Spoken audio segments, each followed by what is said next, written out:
Hallo, ich bin die Andrea von 10 Talente. Wenn du diese Blütenranke nachknüpfen möchtest, musst du es nicht so ganz genau nehmen. Die darf ruhig lebendig sein und die Hälfte der Ranke sieht man sowieso nicht, weil sie verdeckt ist durch die Blüten. Wenn du verstanden hast, wie man diese Blüten befestigt, kannst du die an jeder beliebigen Stelle befestigen. Die Blütenranke habe ich nachher auf ein Gummiband gezogen. Das trägt sich auch für Kinder sehr angenehm. Du kannst die auch als Armbändchen tragen. Das benötigte Material findest du unten in der Beschreibungsbox. Wenn du Anfängerin bist, arbeitest du am besten mit 2 verschiedenen Farben, dann behältst du besser den Überblick. 4 Fäden werden mittig mit einfachem Anker auf den 5. draufgeknotet. Nachher zeige ich dir noch eine zweite Methode, wie du dieses Blümchen beginnen kannst.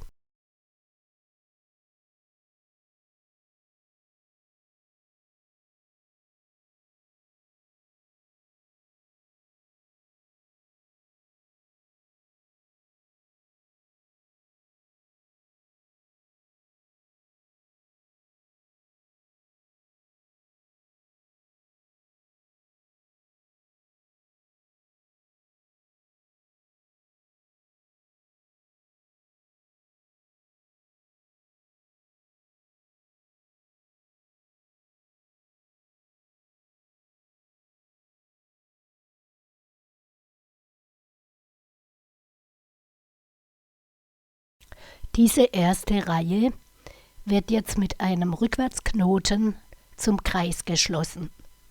Der Rückwärtsknoten ist dieser Iglu-Knoten, den ich schon oft erklärt habe.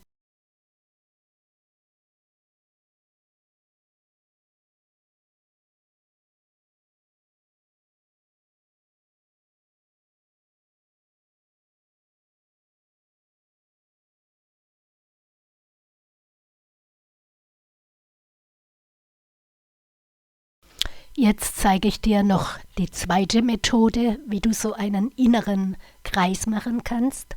Man sieht nachher fast keinen Unterschied.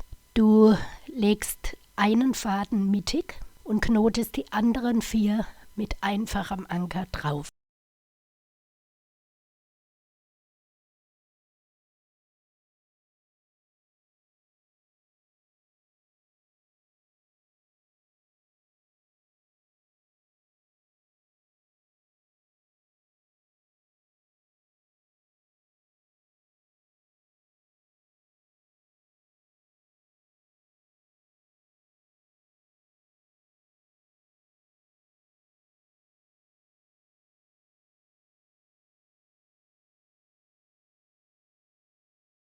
Jetzt streckst du die beiden Enden des Trägerfadens durch die Schlaufe und ziehst fest zu.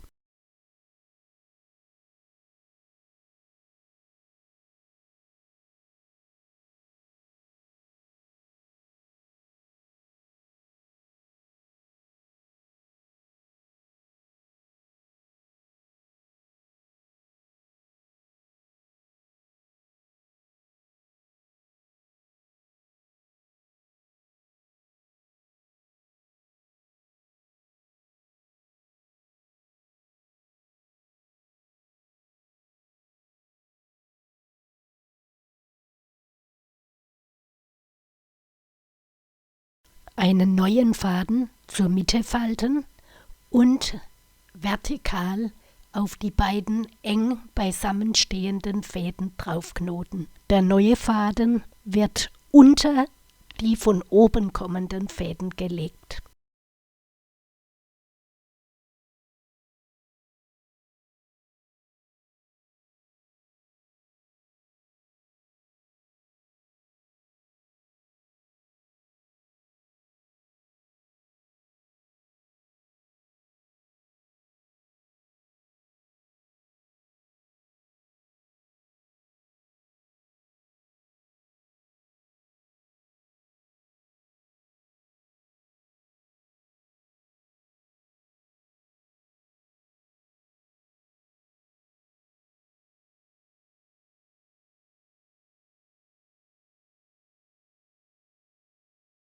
Das wiederholst du jetzt mit den anderen 4 Fäden genauso.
Jetzt machst du mit 2 benachbarten neuen Fadenenden einen Rückwärtsknoten.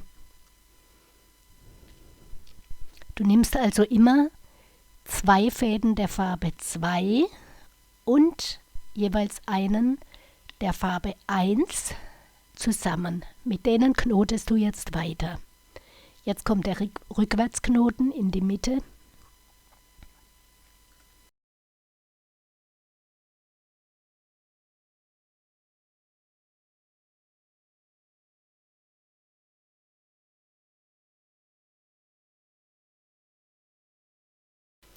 Dann legst du die beiden Fädenfaden 1 um die Kurve über die Fäden der Farbe 2 und knotest die mit einem Rippenknoten drauf, sodass du eine Raute um diesen Rückwärtsknoten herum erhältst.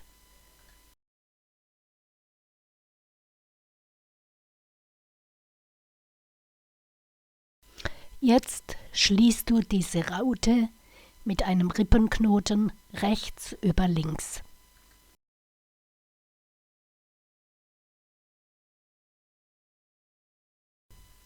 Die anderen 4 Blütenblätter auf die gleiche Art und Weise knoten.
Jetzt kannst du vergleichen. Das rechte Blümchen ist das, wo ich den Anfangsträgerfaden doppelt genommen habe. Das linke, da habe ich ihn einfach genommen.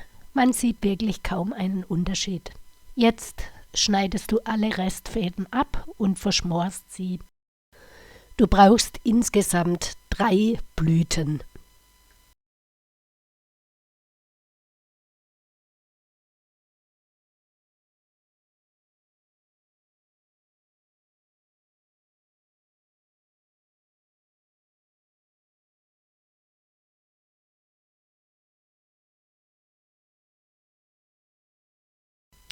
Zwei Fäden mit 100 cm Länge.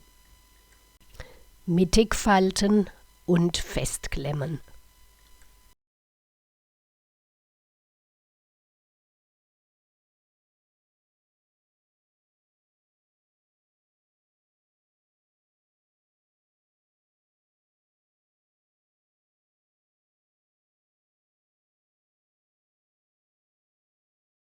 3 abwechselnde Halbschläge knoten,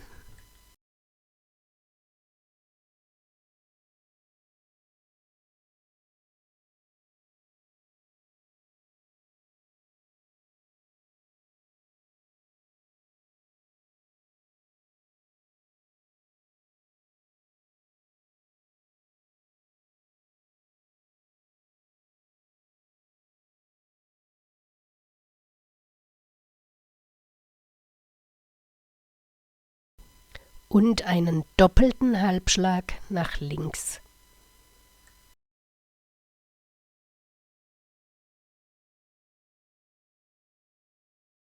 Das Würmchen um 180 Grad herumdrehen und auf der anderen Seite das gleiche machen. Wenn du nicht genau weißt, in welche Richtung du jetzt knoten musst, dann schaust du, wo dieser senkrechte Faden herunterläuft, diese Schlaufe. In die Richtung musst du knoten.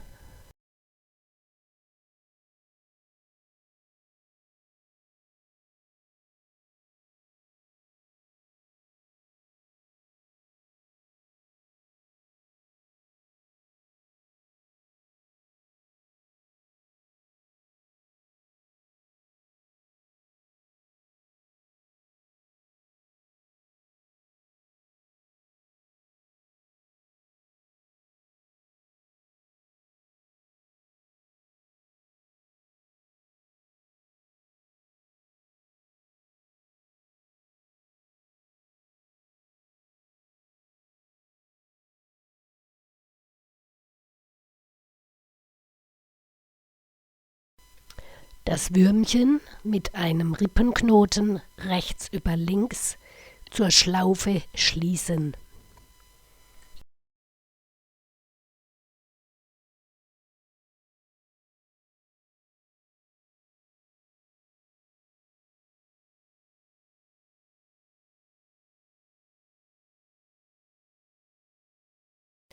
Noch eine Raute unten drunter knüpfen.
Einen 65 cm langen Faden zur Mitte falten und mit doppeltem Anker befestigen auf dem Leitfaden.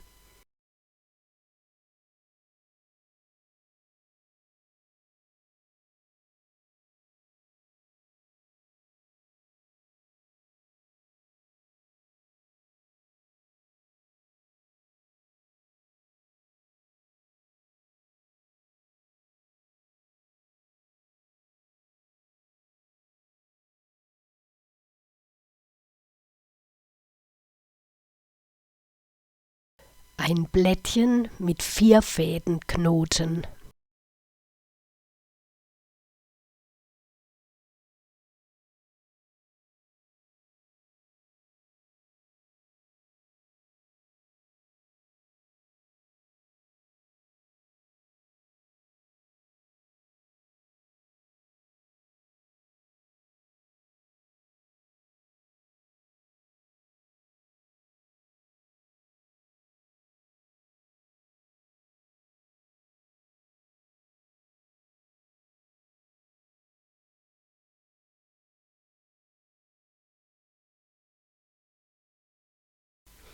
Bei der nächsten Reihe lege ich den ersten Faden weg und klemme ihn an die Seite meines Rahmens.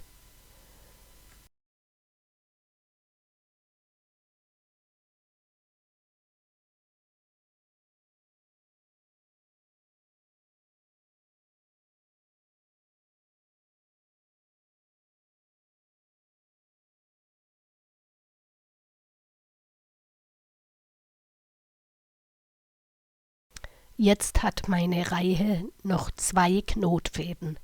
Dann wende ich um eine Stecknadel herum, dass ich fester ziehen kann.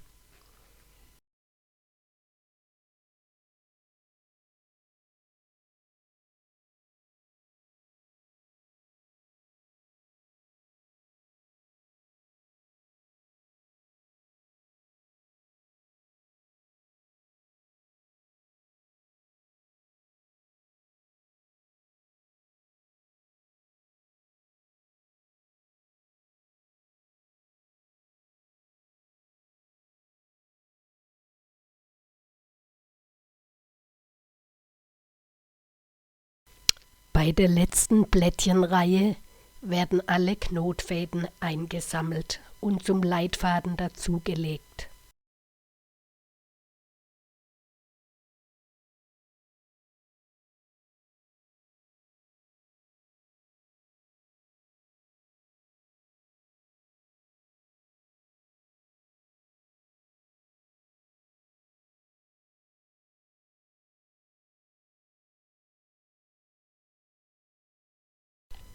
Jetzt machst du eine Raute über 2 Leitfäden mit einem Rippenknoten und 3 abwechselnden Halbschlägen.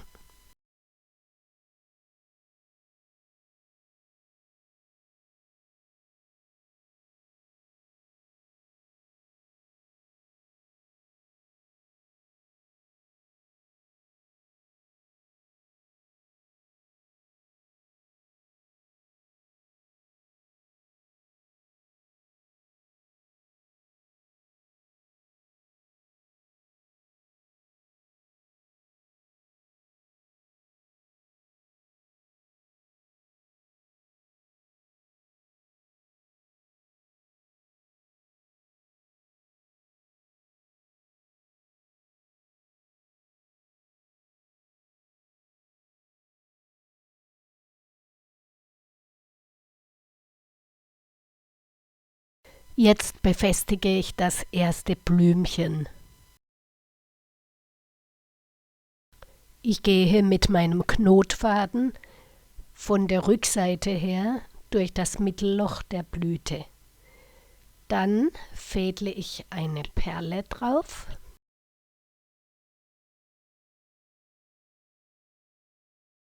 Und fädle meinen Knotfaden wieder durch das Mittelloch der Blüte zurück.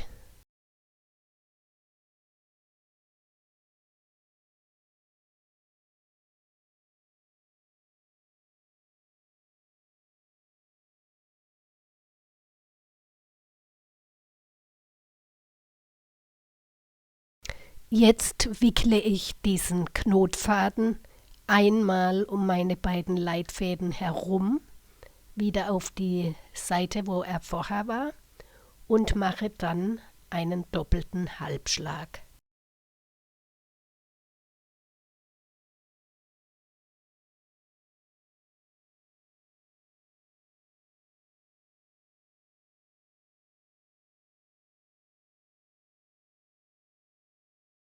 Jetzt schließe ich diese Raute wieder, aber ich knote nicht mit beiden Leitfäden, sondern nur mit einem von den beiden und lege den dann wieder zum anderen dazu.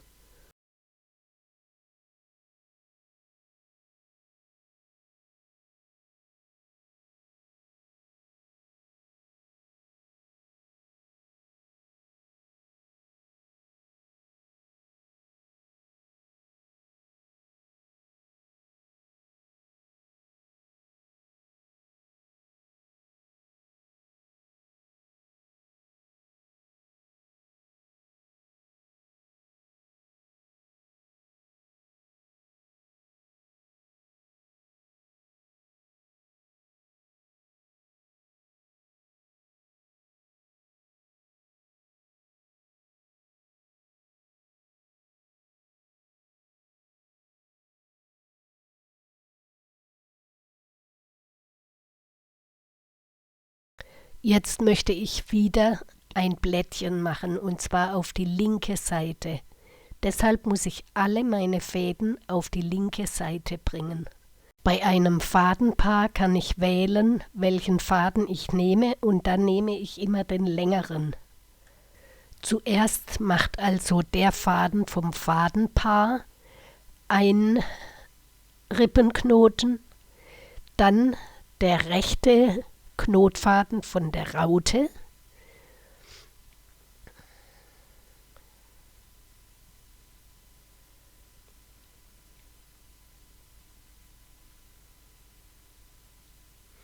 und dann hole ich den anderen Faden von dem Fadenpaar unten durch und knote den auch noch auf diese beiden Leitfäden.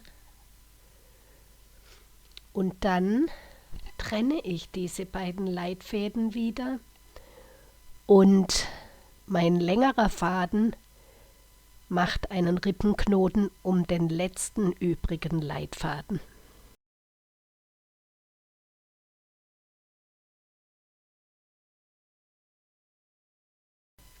Jetzt mache ich ein Blättchen mit 5 Fäden. Das geht genauso wie mit 4 Fäden, bloß eine Reihe mehr.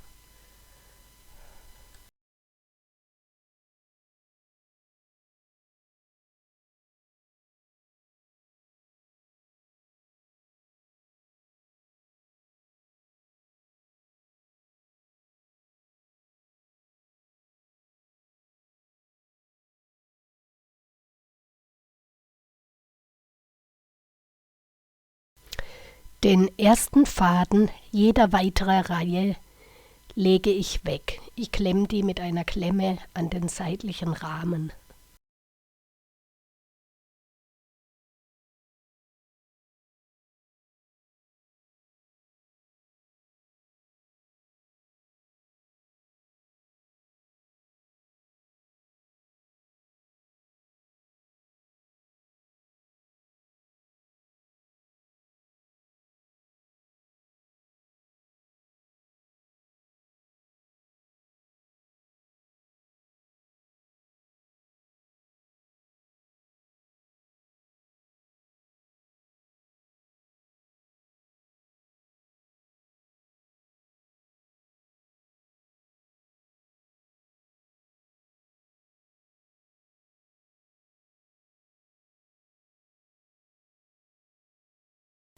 Wenn nur noch 2 Knotfäden da sind, wende ich um und mache die Reihen wieder zurück.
Jetzt kommt die letzte Reihe des Blättchens und dabei sammle ich alle Knotfäden ein zu einem Bündel.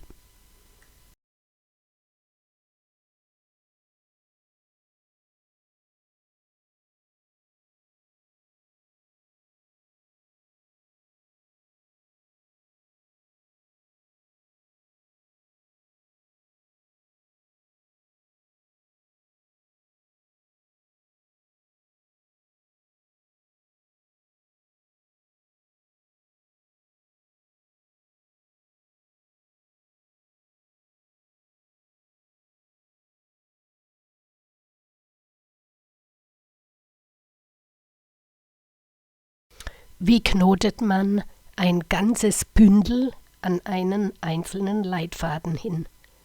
Man nimmt nur einen Faden sozusagen als Stellvertreter für das Bündel und legt den dann wieder zum Bündel dazu. Teile ich meine Fäden wieder in 2 Dreiergruppen und mache eine Raute mit einem doppelten Halbschlag und 3 abwechselnden Halbschlägen. Dabei fädle ich dann auf der rechten Seite mein Blümchen auf.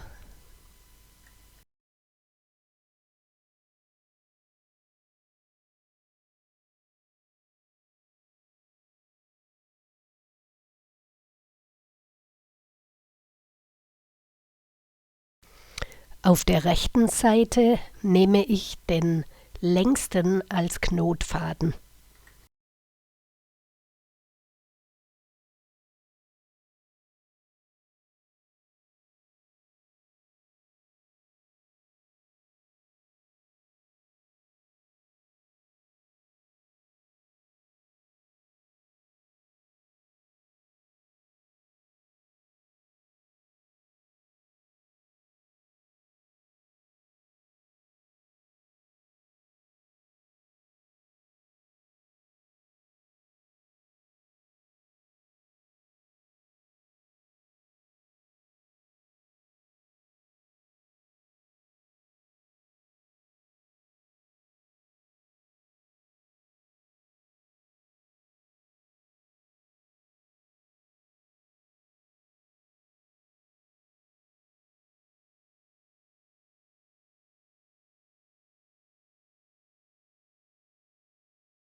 Jetzt will ich wieder ein Blättchen auf die rechte Seite machen. Dazu muss ich alle Fäden nach rechts bringen. Zuerst nehme ich von diesem Fadenpaar den längeren und knote ihn um die beiden Leitfäden. Dann nehme ich den Faden von links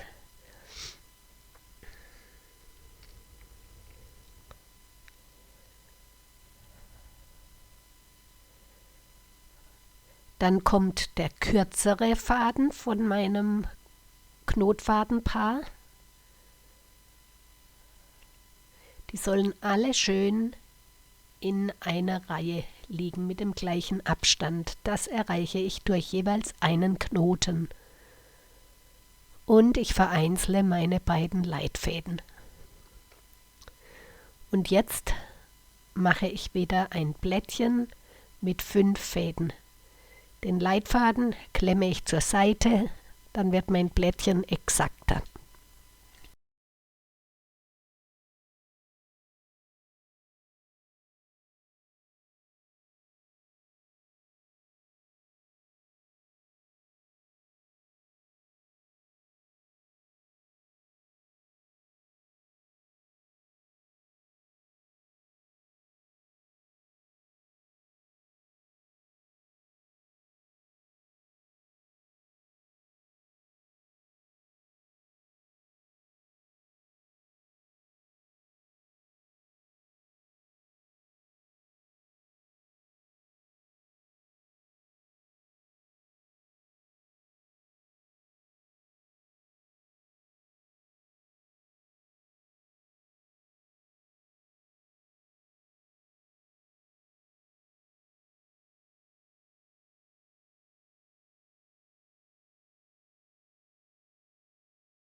Der längste Faden aus dem Bündel knotet jetzt als Stellvertreter für das ganze Bündel um den Leitfaden herum.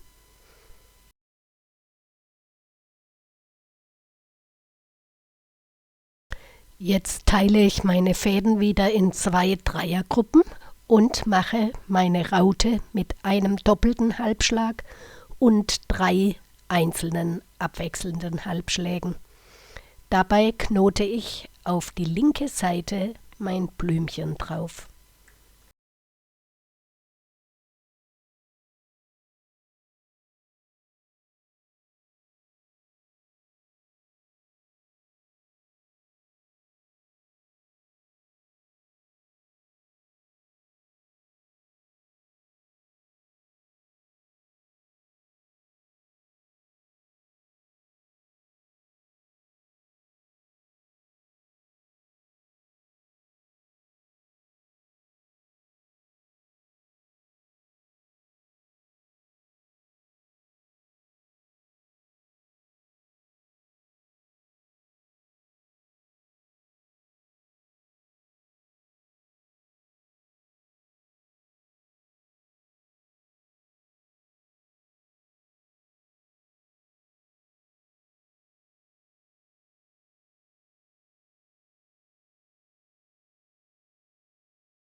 Jetzt möchte ich wieder links ein Blättchen machen und bringe wieder meine Fäden auf die linke Seite.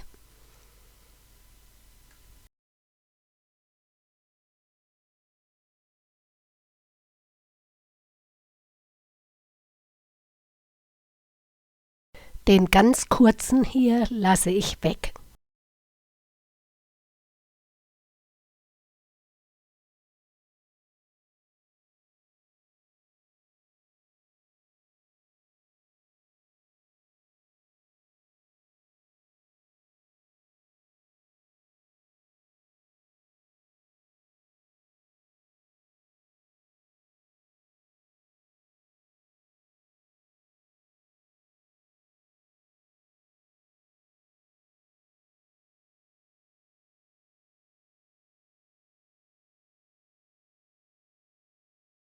Jetzt mache ich ein Blättchen mit 4 Fäden, dass meine Ranke oben und unten etwas zarter wird.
Jetzt teilen wir die 4 längsten Fäden in 2 Gruppen und machen eine Raute mit diesen 4 Fäden.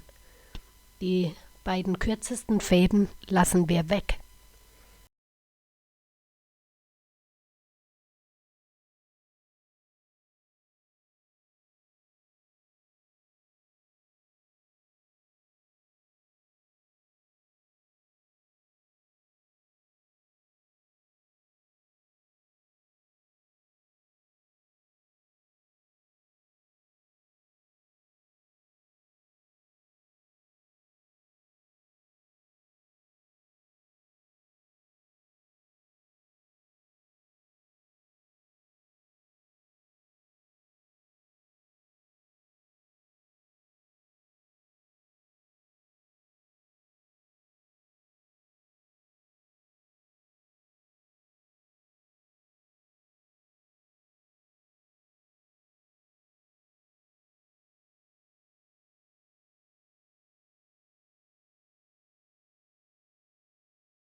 Die Gummifäden enden härte ich mit Nagellack, damit die so fest werden, dass ich die durch die Rauten bekomme. Denn wenn ich sie auf eine Nadel fädeln würde, bräuchte ich eine mega dicke Nadel und das geht dann auch nicht durch meine Rauten. Dazu habe ich mir jetzt einen Handschuh hingerichtet. Und wenn der Nagellack ein bisschen hart geworden ist, dann rolle ich dieses Gummiband ein bisschen, dass es vorne leicht spitz wird.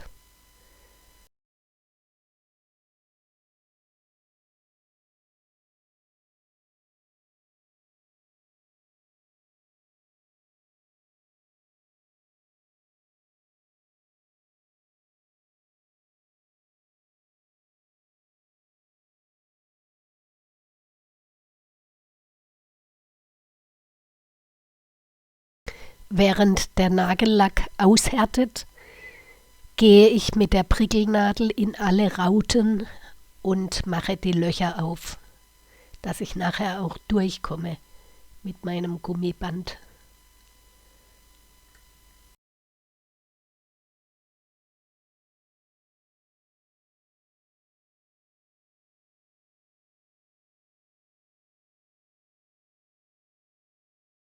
Das Gummiband ziehe ich jetzt so ein, dass man möglichst wenig auf der Oberseite sieht.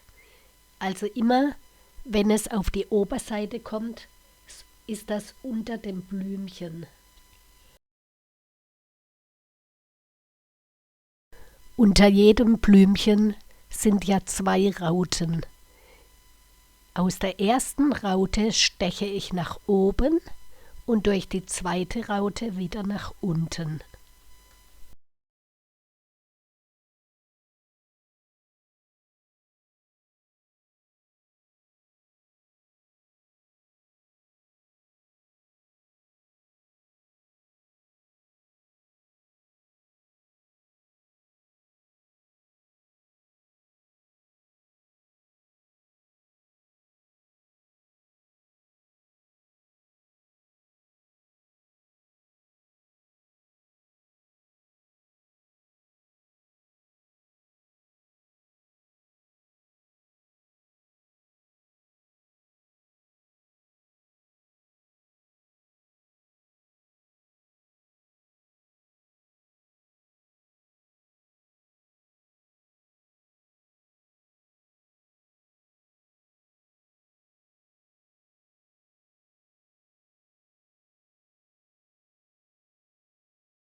An meine beiden Bandenden mache ich noch einen Schiebeverschluss hin.